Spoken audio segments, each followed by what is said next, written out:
இருக்கு கூடும் நேரம் வழி இருக்கு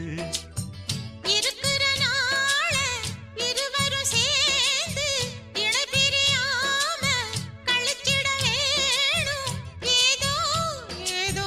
சொல்ல தோணும் அட உன்னோட உன்னான மூணாகும் அது இப்போதும் எப்போதும் தேனாகும் பள்ளிக்கூடம் போகலாமா